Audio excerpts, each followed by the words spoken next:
খাবারটা এখন আমি পুকুরে ফেলাবো, দেখবো কিরকম মাছ খাই, তোমরা দেখতে থাকো।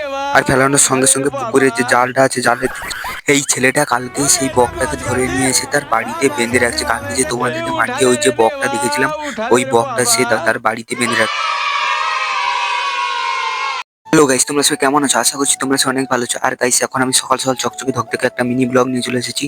আর এখন আমি ঘুম থেকে উঠে আমাকে টিউশন যেতে হবে, কারণ আজকে আমার টিউশন আছে। এই জন্য একটু বড় লোকের মতন চায়ের বদলে জল আর একটা পটল নিয়ে এখন আমি খপ খপ সাঁটিয়ে দেবী পুত্রটা নিয়ে এখন আমি টিউশনের দিকে বেরিয়ে পড়েছি।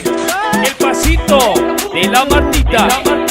Few moments later. 2 ঘন্টা পরে এখন আমি টিউশন থেকে বাড়ি চলে এসেছি। দিতে ব্যাগটা রেখে এখন দেখি কি খাবার আছে। আর একটু হোয়াইট মুড়ি নিয়ে নিয়েছি আর একটা বেগুনি সঙ্গে আলু ভাজা নিয়ে এখন আমি সাঁটিয়ে দিই।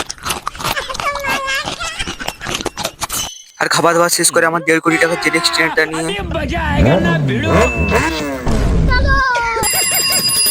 টিউশন থেকে এসে একটু বেরিয়ে পড়েছি একটু ঘোরার জন্য আর কি। তাই জন্য এখন আমি একটু চলে যাচ্ছি বাঁধে। তোমরা যে এই যে ছেলেটাকে দেখছো না, এই ছেলেটা একটা বক নিয়ে এসে তার বাড়িতে বেঁধে রেখেছে। এই বকটা তোমাদেরকে কালকে দেখিয়েছিলাম, মাঠে ছিল। আর এখন বিকালবেলা একটা ডাব নিয়ে নিয়েছে, এখন আমি এই ডাবটা এখন আমি কেটে খাবো। এটা এখন কাটা হয়ে গেছে, এখন এটা শুধু আমার খাবার পালা। এই যে এখানে একটু বড়শি হাঁটতে বসে গেছে। এই যে এখন দেখি বড়শিতে কি মাছ পড়ে। আর বড়শি ফেলাতে না ফেলাতে এই যে দেখতে পাচ্ছ একটা পাঙ্গাস মাছের বাচ্চা লেগে গেছে।